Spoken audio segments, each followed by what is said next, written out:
ബെത്ലഹേമിലെ ആ ബന്ധുവീട്ടിൽ. അന്ന് രാത്രി എന്താണ് യഥാർത്ഥത്തിൽ സംഭവിച്ചത് എന്ന് നിങ്ങൾക്കറിയാമോ? സെൻസസ് തിരക്കുമൂലം നാടൊട്ടുക്കും ആളുകൾ നിറഞ്ഞു കവിഞ്ഞപ്പോൾ യോസേഫും മറിയവും ചെന്നെത്തിയത് അവരുടെ സ്വന്തം ബന്ധുക്കളുടെ വീട്ടിലേക്കായിരുന്നു.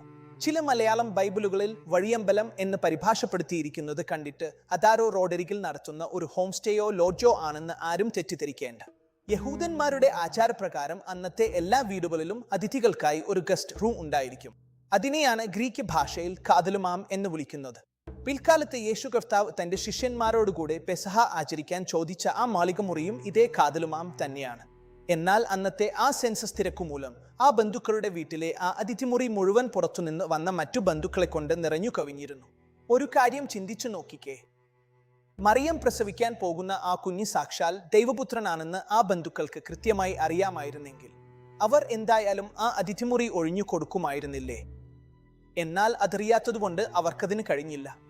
അതുകൊണ്ട് ഗർഭിണിയായ ആ പെൺകുട്ടിക്ക് കിടക്കാൻ പ്രസവവേദനയുടെ ആ നിർണായക ഘട്ടത്തിൽ സ്വന്തം ബന്ധുക്കളുടെ ആ അതിഥിമുറിയിൽ പോലും ഒരിടം കിട്ടിയില്ല.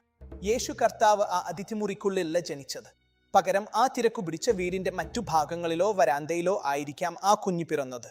എന്നാൽ പിറന്നു വീണ ആ കുഞ്ഞിനെ അവർ എവിടേക്കാണ് കിടത്തിയത് എന്നറിയാമോ? ആഡംബര കിടക്കകളിലോ തൊട്ടിലുകളിലോ അല്ല. കന്നുകാലികളെ പാർപ്പിച്ചിരുന്ന താഴത്തെ നിലയിലെ ഒരു പുൽത്തൊട്ടിയിലാണ് ആ കുഞ്ഞിനെ കിടത്തിയത്.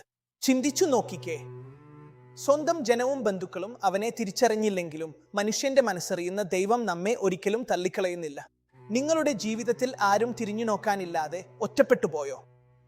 മനുഷ്യർ നിങ്ങൾക്ക് വാതിലുകൾ അടച്ചു കളഞ്ഞോ? ഒന്നുറപ്പിച്ചു കൊള്ളുക, മറ്റുള്ളവർ തള്ളിക്കളയുന്നിടത്താണ് ദൈവത്തിന്റെ ഏറ്റവും വലിയ അത്ഭുതങ്ങൾ പിറവിയെടുക്കുന്നത്.